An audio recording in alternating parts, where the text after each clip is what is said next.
You're crushing it at work, hitting deadlines, leading teams, making an impact. But at home, it feels like you're failing. Your wife is distant, your conversations are strained, and you're wondering if success in your career is costing you your marriage. Sound familiar? I'm Mira Techtel from Boutique Relationship Coaching. I've been coaching professionals in their marriage since 2018, and now I help men, professional men who are struggling to save their marriage, faced with a divorce ultimatum. So you're in the right place. Balancing career success with a thriving marriage, why high achievers struggle in their relationships, is our topic for today. Why does this happen? Success at work is measured by logic, efficiency, and results, while relationships thrive on emotions, patience, and presence. So there you have it, the hard skills versus the soft skills. And of course, you're brilliant at the hard skills, and you're showing your wife how much you care by focusing on work, and she needs you present as a human being as well in your marriage. The provider mindset means that many men believe that providing financially is the ultimate way to show love, but their wives are craving emotional presence, not just material stability. So yes, whilst it's important to have food and clothing and a roof over your head, especially if the woman is busy with raising young children, it's also necessary for the woman to feel like she is a human being and is supported in her daily challenges because of the way that you speak to her and you're present for her and available. The delayed attention trap is another reason that this happens to men, which is that they focus on their career and think to themselves that it's okay. Soon, in a number of months or years even, they'll be able to focus on their marriage. Now, those are the costly years and months where when you take your eye off your marriage, your wife can feel very alone, invisible, unsupported. And this is just a miserable way to exist when you're busy trying to look after a lot of people like children and a husband and a house and what have you. Not to mention that she might also be working and have her own family, her parents to look after, or who knows, goodness knows what. It would be nice to say that it's just sexist to imagine that women do the bulk of caring, but it's still the case today. 3 core shifts to balance success and marriage. Let's have a look. Number 1, redefine winning at home. So what does that look like? It doesn't mean you have to do more. Now, this is the thing. She doesn't want more from you. She wants something different.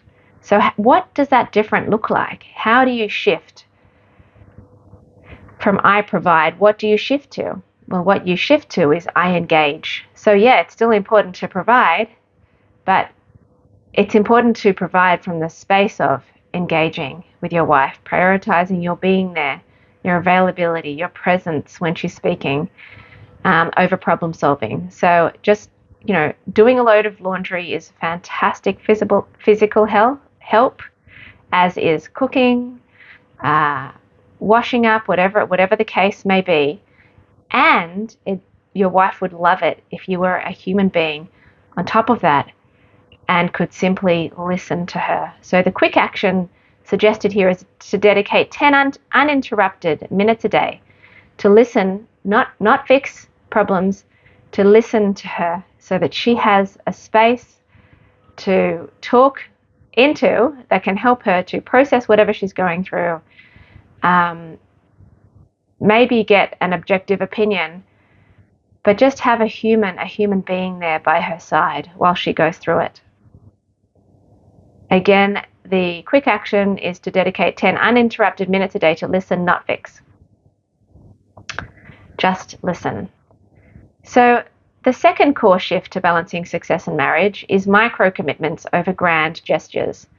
What this means is, it might be nice to have a massive house, an expensive car, and a big holiday, but actually small daily interactions are what create emotional security.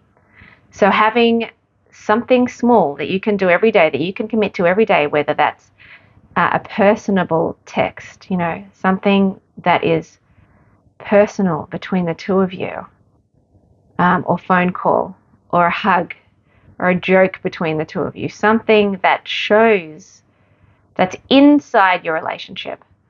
Not what time are we picking up the kids, which kid's going to which activity today, what's for dinner, like not that.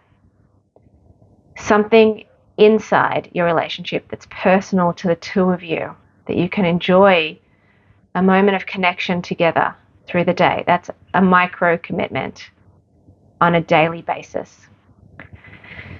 Thirdly, the third core shift to balance success in marriage is strategic presence, quality over quantity. So it's not that you need to spend more time. So many men get worried because, oh, what if I have to spend more time on my marriage? My work will be compromised. Well, it's focus time. It's how you spend that time.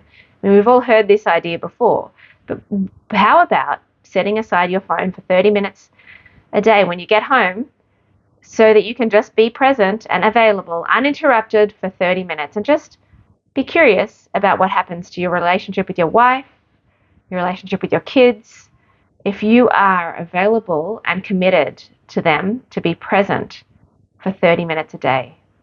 Wow. Untold benefits.